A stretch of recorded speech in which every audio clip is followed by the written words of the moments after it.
அஸ்ஸலாமு அலைக்கும். வலைக்கும் வலைக்கும் சலாம். அஸ்ஸலாம். இந்த நான் போட்டிக்கிற பேப்பர் ஏற்கனவே செஞ்சதா இல்லையா? இல்ல தானே? செஞ்சிச்சு. செஞ்சிச்சு. இதுல பார்ட் 2 செய்யல தானே? இல்ல சார். ஓ சார். ரைட். பாருங்க, பின்வருள் ஏதாவது ஒரு தலைப்பை தெரிவு செய்து 150 சொற்களில் கட்டுரை எழுதட்டாம். இது நாங்க செய்யல தானே? இல்ல இல்ல. சார். ரைட். இதைத்தான் இப்ப செய்ய போறேன். இன்னைக்கு செஞ்சு நீங்க வாசிச்சு காட்டணும் எனக்கு. ஓகேயா? சரியா? Okay sir. ரைட், ஸ்டார்ட் பண்ணுங்க. ம்.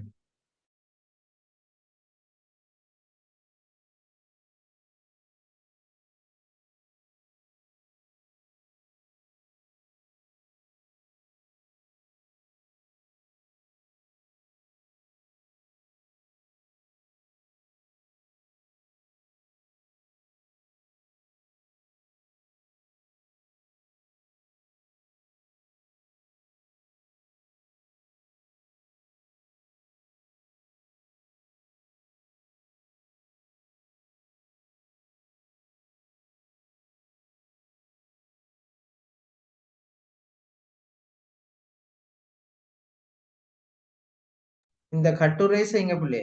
ஸ்டார்ட் பண்ணினாக்கள்.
இப்ப ஜாயின் பண்ணினாக்கள் இந்த கட்டுரை செய்யுங்க பிள்ளை.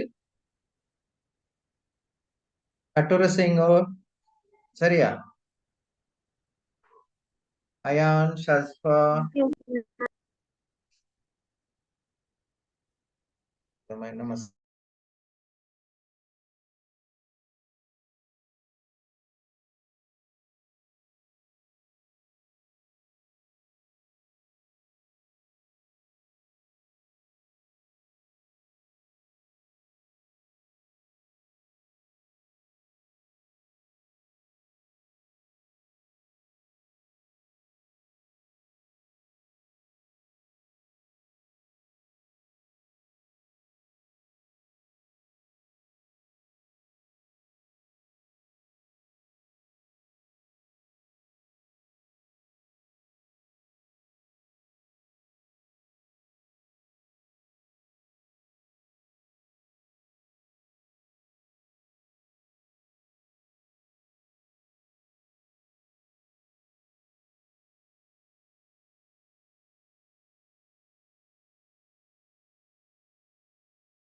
எழுதி முடிச்சாக்கள் வாசிக்கலாம்.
ஆமினாக வாசிங்களே.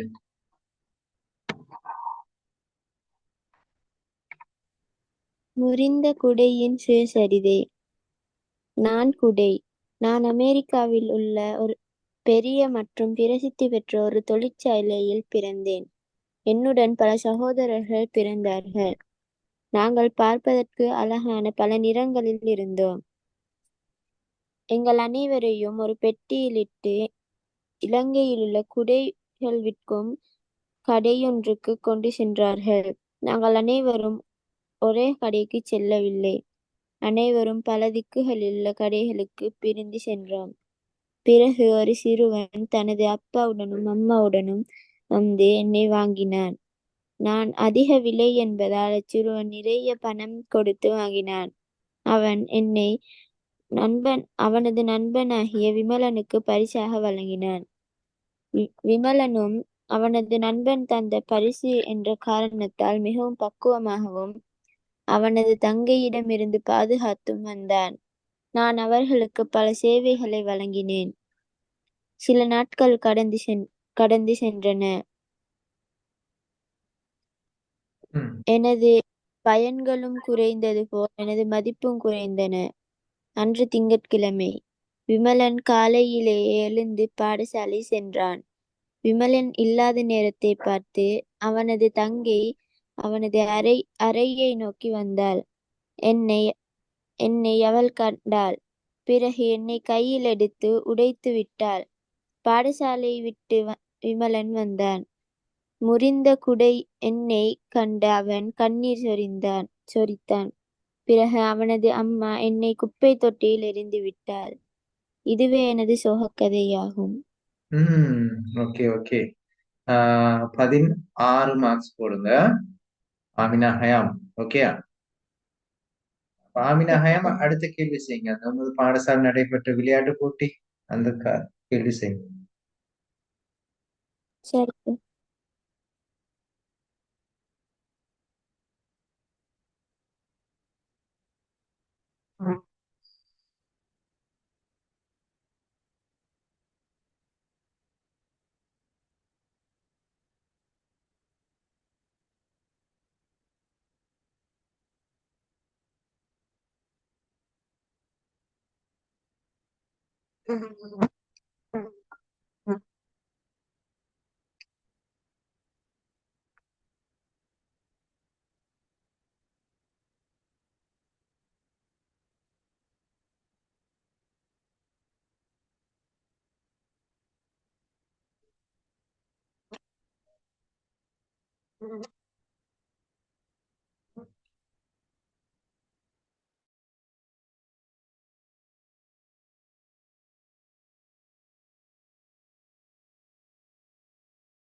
மின்னா வாசிங்கம்மா.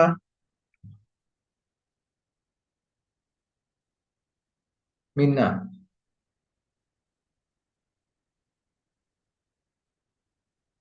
மின்ஹா. என்ன சார்? வாசிங்க உங்களோட கட்டுரையை.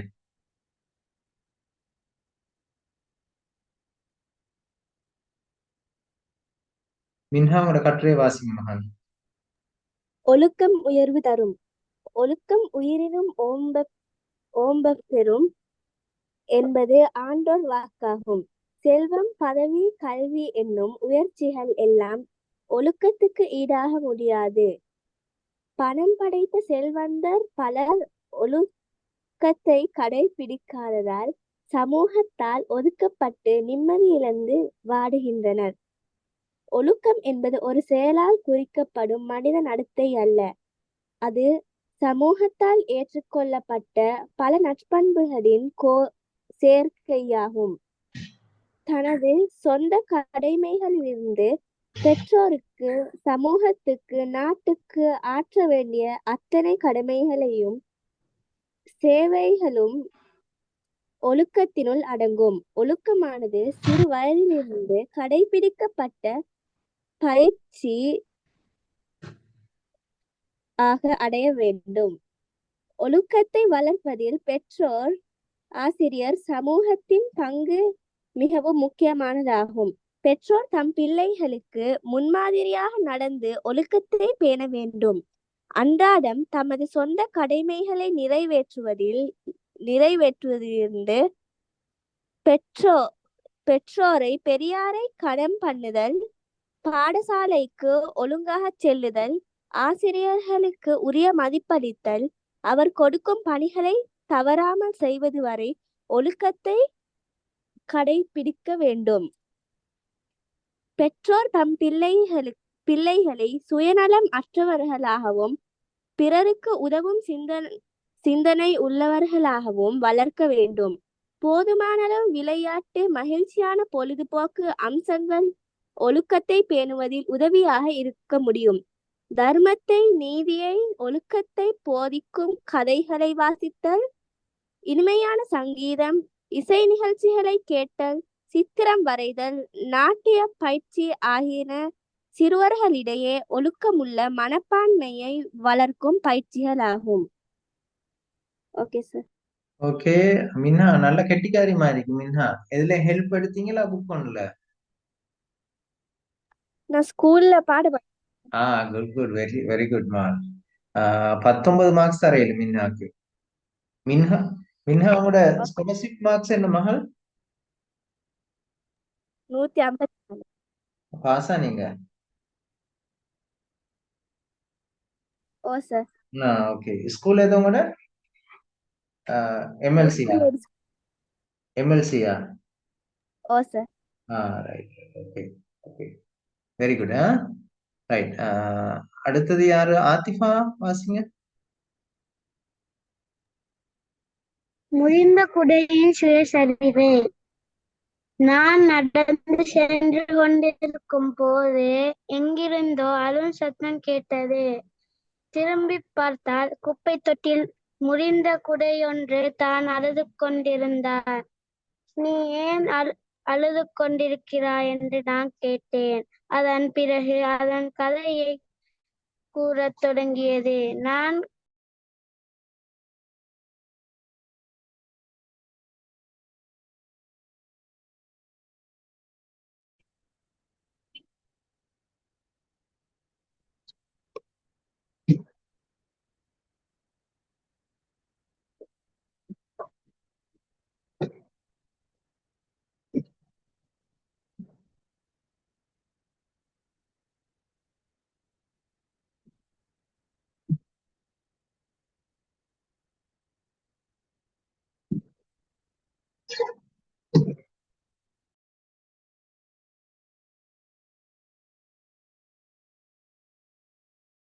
ஆத்திஃபா வாசிச்சீங்க? ஆத்திஃபா வாசிங்களே.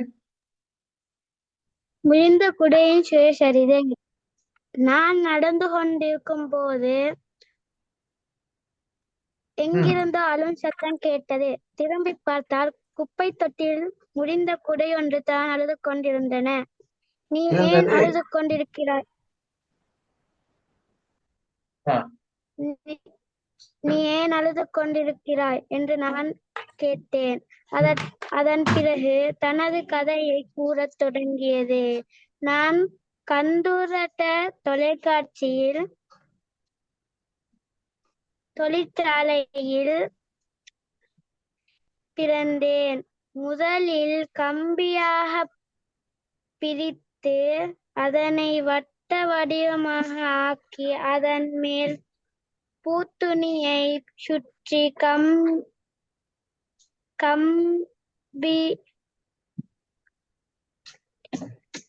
கைப்பிடி செய்து எண்ணெய் குடையாக மாற்றியமைத்தது. பின் பொலித்தீன் பையில் இட்டனர்.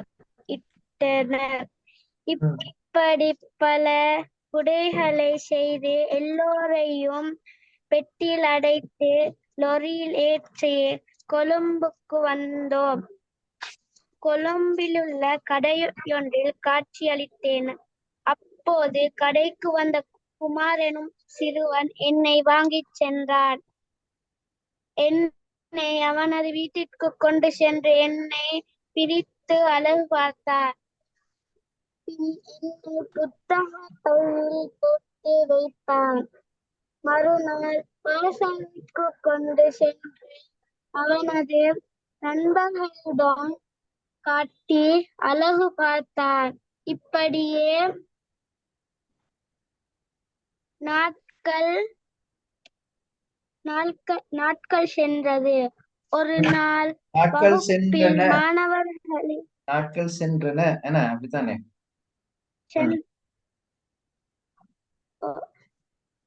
ஒரு நாள் வகுப்பில் மாணவர்களின் ஏற்பட்ட சண்டையில் என்னால் மாணவர்களை அடித்தான். ஒரு மாணவன் அதனால் எனது கம்பியை உடைத்து விட்டன. இதனை கண்ணுற்ற குமார் அழுதான். என்னை வீட்டுக்கு கொண்டு வந்தான். அவனது அம்மா என்னை குப்பை தொட்டியில் எறிந்தாள். குமார் என்னை விட்டு பிரிய முடியாமல் அழுதார். எனக்கு அழுகை வந்தது. இதுதான் நான் அழுததற்கான காரணமாகும் என கூறி முடித்தேன். ஓகேயா அத்ஃபா? ஓகே, நீங்களா ட்ரை பண்ணி எழுதிருக்கீங்க, நல்ல புள்ள. 16 மார்க்ஸ் போடுங்க அத்ஃபா. ரைட், அடுத்தது யாரு வாசிக்கணும்? வாசிங்கோ. யாரு வாசிக்க போறீங்க?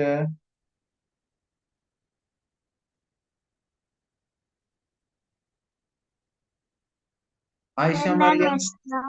வாசிங்க. முறிந்து போன குடையின் சுயசரிதை. அன்று ஞாயிற்றுக்கிழமை. நான் மாலை வகுப்பை முடித்துவிட்டு வீட்டிற்கு வரும் வழியில் அருகில் இருந்த குப்பை தொட்டியில் ஓர் முனகல் சத்தம் கேட்டு அருகில் வந்தேன். உள்ளே ஓர் அழகிய குடை முறுகி கிடந்தது. அது என்னை அழைத்தது. ஏன் அழுகிறாய் என்று கேட்டேன். நீயாவது என் கதையை கேட்பாயாக என்று கூறியது.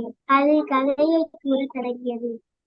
என்னை இந்தியாவில் பிரபல்யம் வாய்ந்த தொழிற்சாலையில் உறுதியான கம்பிகளையும் அழகான பிறவைகளினாலும் உறுதியான கைப்பிடியினாலும் என்னை ஒரு குடையாக மாற்றினார். என்னை போன்று பலரை குடைகளாக வடிவமைத்தார்கள். எங்கள் அனைவரையும் பெட்டியில் இட்டு இலங்கைக்கு செல்லும் கப்பலில் அனுப்பி வைத்தார்கள். பிறகு எங்களை வியாபாரத்திற்காக அழைத்து கொழும்பு நகரை வந்தடைந்தோம். அங்கு எங்களை ஒரு வியாபாரியிடம் விற்பனை செய்தார்கள். அங்கு வியாபாரி எங்களை பாதுகாப்பான முறையில் நாற்கைகளில் அடக்கினார்கள். ஒரு நாள் அங்கு வந்து ஒரு சிறுமி என்னை கண்டு அவள் அவள் அவளின் அம்மாவின் அடம் பிடித்து வாங்கினாள். அவள் அதனை எடுத்துச் செல்லும் இடமெல்லாம் பக்குவமாக பாவித்தாள். ஒரு நாள் அவளின் தம்பி அதனை விளையாடும் போது உடைத்து விட்டார். பிறகு அவள் அதனை இந்த குப்பை தொட்டியினுள் எறிந்தாள். இவ்வளவு பக்குவமாக பயன்படுத்திய என்னை இப்படி உடைத்து விட்டார்களே என்று வருந்தினேன். அந்த குடையின் நிலையை எண்ணி வருந்தியபடியே நான் வீட்டை வந்தடைந்தேன். ஓகே, நல்ல, வெரி குட். 17 மார்க்ஸ் போடுங்க. அடுத்து யார் வாசிக்க போறீங்க? ஐசா சம்மா. ரைட், மரியம் வாசி. சூழலை பாதுகாப்போம். சூழலை பாதுகாப்போம் என்பது சூழலை சுத்தமாக வைத்தல் மட்டுமல்ல, சூழலுக்கு இடைஞ்சல் ஏற்படுத்தாமல், குப்பைகளை கொட்டாமல், இறந்த பிராணிகளை அதில் இடாமல் பாதுகாப்பதுதான் சூழலை பாதுகாத்தல் எனப்படும். எம்மால் இயன்ற அளவு சூழலுக்கு இடைஞ்சல் ஏற்படுத்தாமல் பாதுகாக்க வேண்டும். இல்லை என்றால் எமக்கு பாதுகாப்பு இல்லாமல் போகும். நாம் நிறைய சக்தி தரும் மரங்களை நாட்டி பசலை இட்டு பாதுகாக்க வேண்டும். மரம் மட்டுமல்ல, செடி கொடி போன்றவையும் நடலாம். அடுத்து, குப்பைகளை கொட்டுவதனூடாக சூழலுக்கு நுடம்பு பரவி டெங்கு, மலேரியா போன்ற பெரிய நோய்கள் வரலாம். அடுத்து, இறந்த பிராணிகளை இடுதல் நூடாக துர்நாற்றம் ஆகும். அதே போன்று சுத்தமாக வைத்திருத்தல் நூடாக நமக்கு நிறைய காய்கறி, பழங்கள், தானியங்கள் போன்ற பொருட்கள் கிடைக்கலாம். அடுத்து, உணவை உண்டு முடிந்ததும் அதன் கழிவுகளை சூழலில் இடுவதன் மூலமாக நிறைய நோய்கள் வரலாம். அதனால் நாம் அதிக கவனம் எடுத்துக் கொள்ள வேண்டும். எம்மால் இயன்றளவு பாதுகாத்து வைத்திருந்தால் தான் முடியும். அதனால் நாம் நுளம்பிலிருந்து பாதுகாக வாழ்வோம். எனவே நாம் சூழலை பாதுகாப்போம், நோய் நொடி இன்றி வாழ்வோம். ஓகே, 16 மார்க்ஸ் போடுங்க. அடுத்தது யாரு? நான் வச்சுச்சுவா. அம்னா அஸ்லம் வாசிங்க. முறிந்த குடையின் சுயசரிதை. இன்று நான் இருக்கும் அவல நிலையை நினைத்து பார்க்கும் போது பொங்கி வரும் கண்ணீரை கட்டுப்படுத்த முடியவில்லை.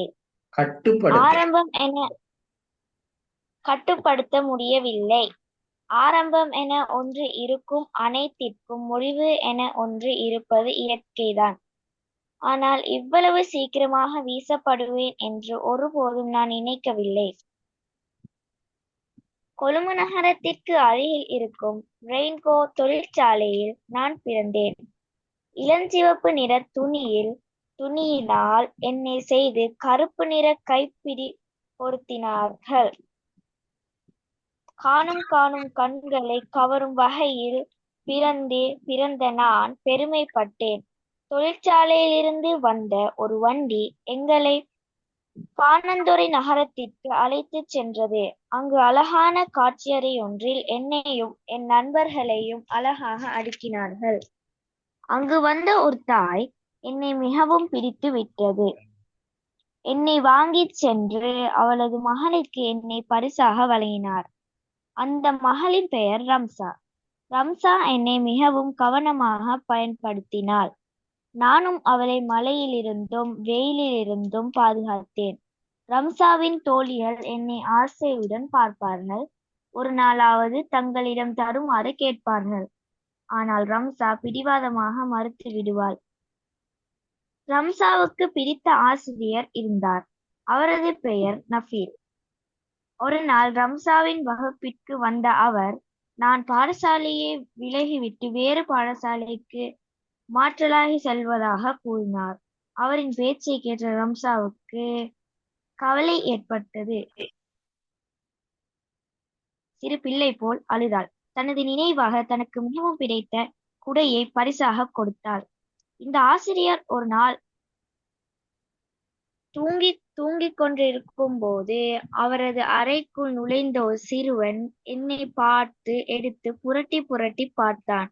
பின் ஒரு கத்தரிக்கோலை எடுத்து தனது துணியை தாறுமாறாக வெட்டினார். என்னை சிதலப்படுத்தினார். பின்னர் யாரும் அறியாமல் என்னை இந்த குப்பை தொட்டிக்குள் வீசிவிட்டு சென்றார். இப்பொழுது இந்த குப்பை தொட்டிக்குள் நான் புழுக்களுக்கும் பூச்சிகளுக்கும் இடையே முறிந்த குடையாக வாழ்கிறேன். பாவம், அந்த ஆசிரியர் என்னை வீடு முழுவதும் தேடிக் கொண்டிருப்பார். Okay, very good. ஒரு 17 மார்க்ஸ் போடும் உங்களுக்கு. ஆமினா வாசிச்சிட்டீங்களா? சார் கடிதம் வாசிச்சு கடிதமா? ரைட். கடிதம் போற வாசிப்போம். வேற எல்லாரும் எழுதினாக்கள் எல்லாம் வாசிச்சாச்சா? அயான் இன்னும் இல்ல சார். வாசிக்கல. ரைட், வாசிங்களே. ஆயிஷா, சன்ஹா வாசிங்களே. முறிந்த குடையின் சுயசரிதை. குடை உற்பத்தி செய்யும் பிரபலமான தொழிற்சாலையில் பிறந்த நானும் என் போன்ற ஆயிரக்கணக்கான சகோதரர்களும் வெவ்வேறு கடைகளுக்கு ஏற்றுமதி செய்யப்பட்டோம். நானும் என் சகோதரர்கள் சிலரும் கொழும்பில் உள்ள கடையில் காட்சிப்படுத்தப்பட்டோம். பச்சை நிற துணியில் வெண்ணிற பூக்களால் அலங்கரிக்கப்பட்டிருந்த என்னை கண்டு இளம் பெண் ஒருவள் வாங்கினார். நான் அவளை மழையிலிருந்தும் வெயில் கொடுமையிலிருந்தும் பாதுகாத்தேன். அவளும் என்னை தன் கைப்பையிலுள் வைத்து பாதுகாப்பாக பேணினாள். அவளுடைய அலுவலக நண்பர்கள் வெளியில் சென்று வருவதற்காக என்னை கொண்டு செல்வார்கள். எனது அழகையும் அவர்கள் வியந்து பாராட்டி சர்மிளாவிடம் கூறுவர். அப்போது எனக்கு பெருமை இருக்கும். நாளடைவில் வெயில் பட்டு என் பசுமை இழந்த போதிலும் சர்மிளா என்னையே பயன்படுத்தினாள். 2 வருடங்கள் நான் அவளுடன் இருந்தபோது பல இடங்களை பார்த்து மகிழ்ந்தேன். பூங்கா, கடைகள் என பல இடங்களையும் சுற்றி பார்த்தேன். என் போன்ற நண்பர்கள் மனிதர்களுக்கு உதவுவதை எண்ணி மகிழ்ச்சி அடைவேன். ஒரு நாள் காலையிலே பெருமழை பொழிய ஆரம்பித்தது. சர்மிளாவை மழையில் நனையவிடாது பாதுகாக்க கொண்டு சென்றேன். அவள் அலுவலகத்திலிருந்து வரும்போது திடீரென பெரிய காற்று வீசியது. இத்தகைய பெருங்காற்றை நானும் எதிர்பார்க்கவில்லை. எனக்கு காற்றை எதிர்க்க முடியாத நிலை ஏற்பட்டது. பலமழிந்த காணப்பட்டேன். என் நரம்புகளான கம்பிகள் உடைந்தன. சர்மிளாவை பாதுகாக்க முடியாமையால் கவலையுற்றேன். மழையும் தொடர்ந்து பெய்தது. உடனே கடை ஒன்றினுள் சென்றவள் புதிய கொடை ஒன்றை வாங்கினாள். சர்மிளாவின் பிடியிலிருந்து விடுபட்ட நான் குப்பை மேட்டில் கிடைக்கின்றேன். ஆனாலும் வாழும் காலத்தில் நான் பலருக்கு பயன்பட்டதை எண்ணி இன்றும் பெருமைப்படுகின்றேன். சம்ஹா, வெரி குட். சம்மா 18 மார்க்ஸ் போடுங்க. ரைட், இன்னும் யார் வாசிக்கணும்? அயான், மின்னா வாசிட்டீங்களா? ஓ, அயான் வாசிங்க. நான் விரும்பும் பெரியார். தூரநோக்குடைய தலைவரான கலாநிதி CWW கண்ணங்கரா அவர்களை நினைவு கூர்ந்து அவர்களுக்கு எங்களது கடப்பாட்டத்தை தெரிவித்துக் கொள்கின்றேன். நான் இன்றுள்ள நிலையை அடைவதற்கு காரணமான அன்னாரினால் ஆரம்பிக்கப்பட்ட இலவச கல்வியின் மற்றும் புலமை பரிசில் திட்டம் ஆகியவற்றை பாலாபவனை பெற்றவன் என்ற அடிப்படையில் அன்னாருக்கு நான் பெரிதும் கடமைப்பட்டவனாவேன். 1947 ஆண்டில் 5ஆம் ஆண்டு புலமை பரிசில் பரீட்சைக்கு தோற்றிய நான் 1948ஆம் ஆண்டு எனது இடைநிலை கல்வியை ஆங்கில மொழி மூலத்தில் தொடருவதற்காக ஒரு மத்திய மாகாண வித்தியாலயத்தில் சேர்ந்து கொண்டார். அன்றிலிருந்து பல்கலைக்கழகத்தில் அவரது முதலாவது பட்டத்தை பெறும் வரை இந்த இலவச கல்வியின் கனிகளை சுவைத்தார்.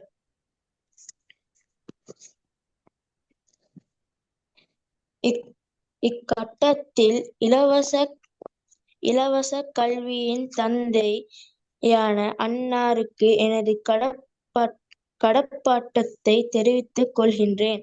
தேசிய கல்வி நிருவக பணிப்பாளர் நாயகத்திற்கும் ஆராய்ச்சி பிரிவின் சகல உத்தியோகத்திற்கும் எனது மனமார்ந்த நன்றியையும் வந்தனங்களையும் தெரிவித்துக் கொள்கின்றேன்.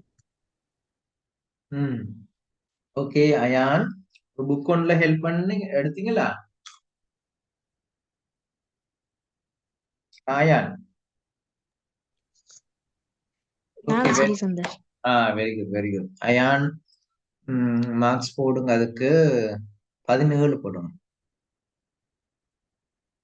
ஓகே, அப்ப இன்ஷா அல்லாஹ் அடுத்த கிளாஸ்ல பார்ட் 2ல இன்னொரு பகுதியை பார்ப்போம். அஸ்ஸலாமு அலைக்கும். வலைக்கும் வலைக்கும் அஸ்ஸலாம்.